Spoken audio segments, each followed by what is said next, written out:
Nós vamos conferir agora o quadro Tendências e Finanças.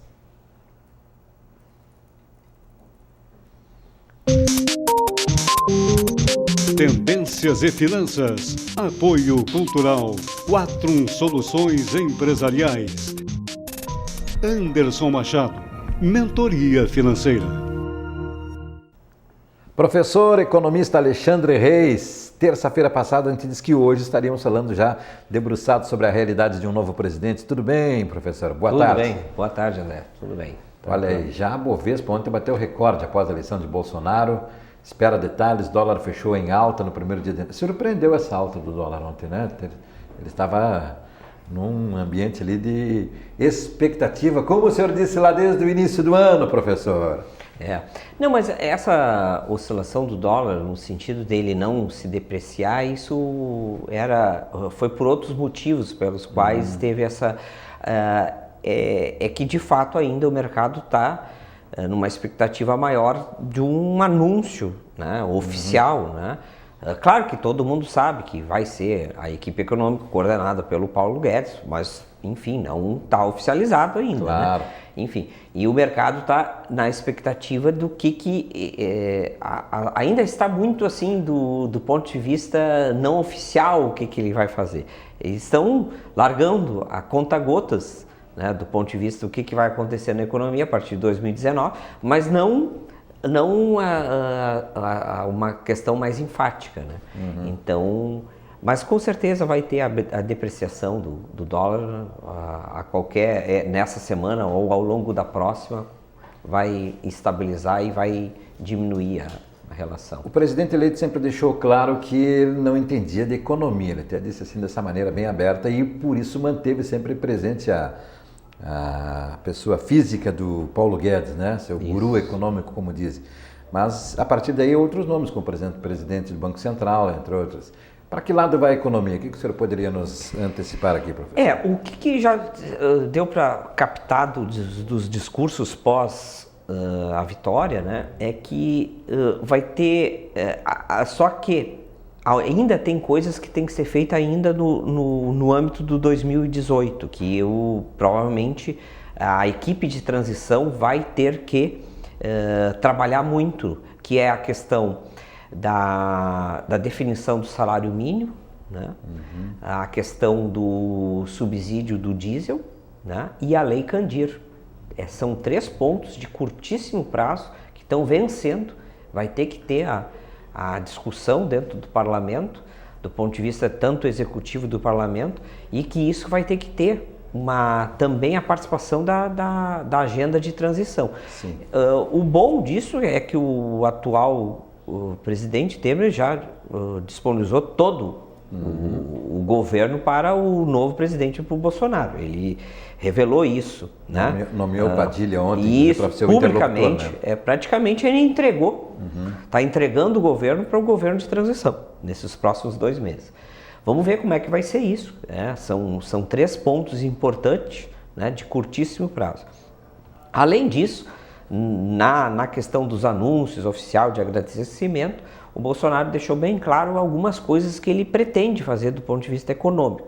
Ele deixou bem claro no discurso dele que a prioridade de 2019, além da questão, ele tocou muito na questão do desarmamento, né, da questão da reforma educacional, mas ele disse que o foco dele é voltar o Brasil a crescer. Até ele se espelhou, né, num antigo grande populista, né, na questão de que o Brasil vai ter que fazer um passo atrás para dar avanços à frente no futuro, né? Disse bem claramente que vai ter ajuste fiscal, né? Vai ter cortes de gastos, né? E ele falou uma coisa bastante interessante, claro que mas que do ponto de vista econômico, vamos ver como é que vai acontecer, é a questão do trabalho da federação, né? O que quer dizer isso? Uma autonomia maior, diminuir o peso de Brasília e aumentar o peso dos municípios. Uma certa descentralização. Isso é muito bom do ponto de vista, porque as coisas acontecem no município, né, André? O senhor sabe que no domingo, estava lembrando de você exatamente quando ele falou isso, né? Porque ele falou num tom bem enfático no discurso lido, né? Isso. Eu digo, foi bem o que o Alexandre tinha dito, aquela relação com os estados inicialmente, né? Mas ele avançou mais ainda, ele disse que é o município que tem que ter esse processo, que eu não lembro de, recentemente, a partir de governo eleito, falar essa linguagem. Não, isso é uma novidade. É uma novidade. Porque, na verdade, todo mundo quer centralizar o poder para si. E nos últimos anos é muito poder em Brasília. É tudo centralizado. A questão dos impostos no Brasil é muito peso, muito maior para o governo federal. E as coisas acontecem nos municípios. Eu vi com bons olhos. Agora tem que ver como vai ser. Como vai ser negociado isso.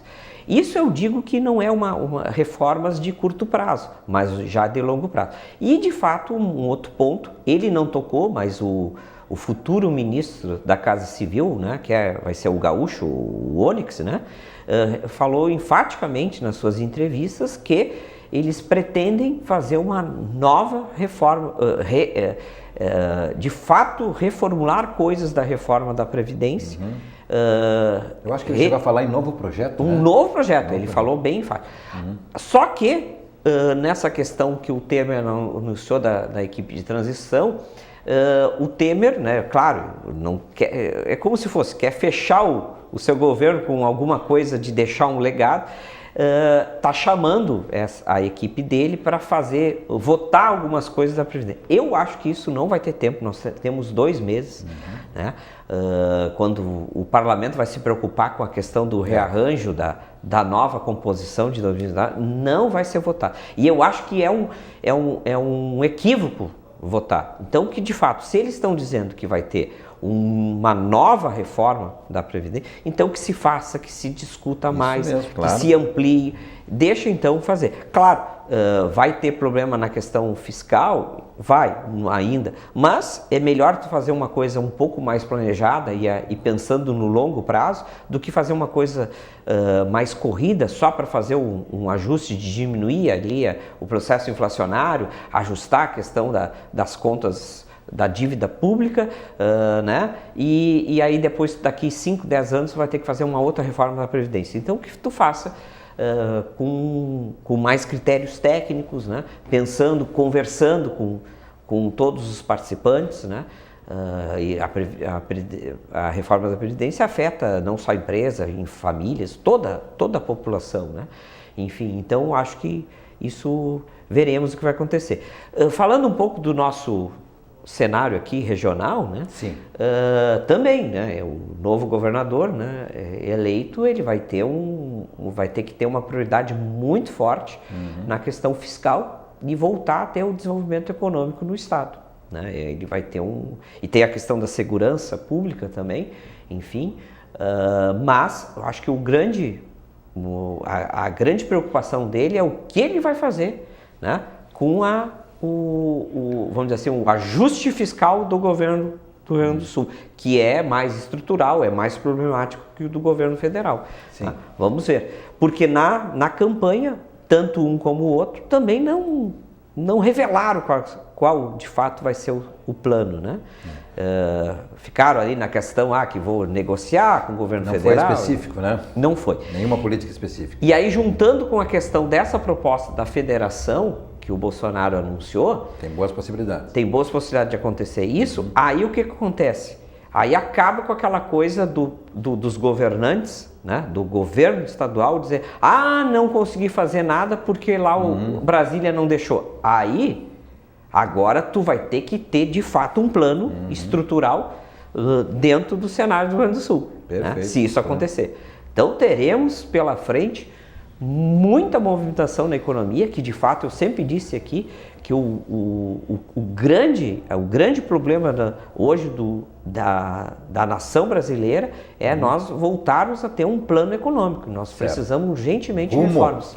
Um rumo, né? Porque do governo anterior, de Temer, não conseguiu criar uma coisa nova em cima do PT, que estava totalmente desgastado, desequilibrado, enfim, desarranjado. E aqui me parece, não sei se eu erro em pensar assim, que Sartori foi extremamente conservador, né? O que poderia ter ousado mais, arriscado mais, ter chamado mais a academia para conversar algumas possibilidades, né? Esse eu acho que é o fator que levou ele a não se reeleger. De fato, ele fez aquele discurso de politicamente correto e tal, e as pessoas, os setores da economia, todos estavam pensando o seguinte, tá, mas o que tu vai fazer? Qual é o teu plano? E ele não dizia. Não podemos dizer também que do outro lado, do Leite, o ganhador, ele também não apresentou de fato. Ele foi um pouco mais...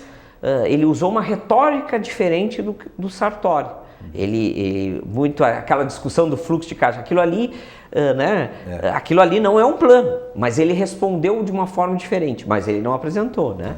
Veremos agora criou essa expectativa de poder fazer diferente, sem dizer como, mas que quer fazer. Ele disse que ia fazer diferente, mas ele não explicou na campanha. Como fazer. Muito bem, professor Alexandre Reis. Vamos continuar aí sempre atentos a esses cenários de realidade. Bastante repercussão aquele seu comentário do meio ambiente. Pois Porque a revista Exame trouxe uma reportagem ótima com os dois economistas, né? E fez a remissão exatamente essa de pensar a longo prazo que estava ausente antes, a partir dos orçamentos e das políticas públicas. Obrigado.